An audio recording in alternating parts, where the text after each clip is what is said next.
Hey there, so I thought I'd just do a quick video just showing how I paint the base metal armour on the Iron Warriors. I'm not actually painting it in front of you, but I'm just going to show you what I've done. So you can see I've got a lovely gunmetal marine here. So when I paint a marine or anything like a marine, which is mainly one colour, I just do the whole model in that colour. I don't pick out parts. I'm very much a tabletop standard painter. I'm not in any way golden demon winner or crystal brush or anything like that. So if you want an easy way of painting Iron Warriors armour that isn't just spray gunmetal and put null oil over, this is it. So where I start, I spray Mechanicus standard grey, and then I paint over the whole model with watered down Mechanicus standard grey out of a pot, which is actually a different colour than the spray. That you can use any colour spray really, but I just find getting close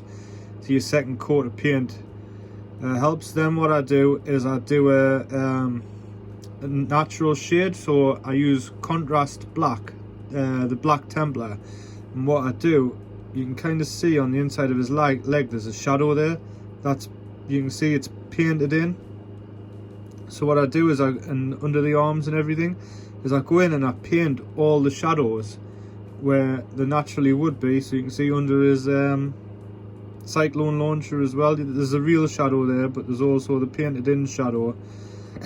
And like under his head and stuff, I go around and paint all the shadows with contrast Black Templar, and that gives it like an initial, it's kind of a bit like OSL. I did like an OSL painting competition a while back, and the one thing that I got from that is how much better models look with shadows, like real shadows in them. So this contrast Black Templar is really good for that. So I've done all of that, like got it in, and then what I do is I then go over the whole model with null oil, slightly watered down, and that just blends the grey and the black together, so the shadows look a bit more real. And then what I do is I get my dry brush, which is a cheap makeup brush, fairly big one because I'm doing the whole model, and I just go over the whole thing with lead belcher.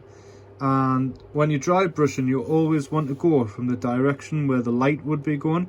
So because I've painted this with a light, like an above light source, I've put my shadows underneath.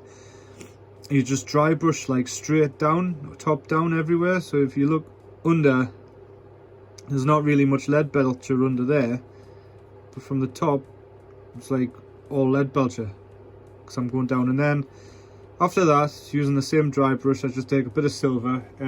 Mine's just Vallejo silver. I don't know what Citadel colour you would pick, and you just do the same again, but only in the areas that you want to be highlighted. So on this guy, it's his face, the front of the shoulder pads and just above the knees, and then behind, just on the back of the shoulder pads and on the back of his calves and a little bit on his butt. And I didn't bother with a cyclone launcher because I'm going to be painting that hazard stripes on the top, but if it wasn't going to be, I would have put more silver on there just to make it stand out a bit.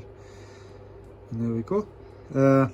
Any questions, please ask in the comments. I'm happy to answer everything, and if you enjoy my videos, please don't forget to like and subscribe. Thank you.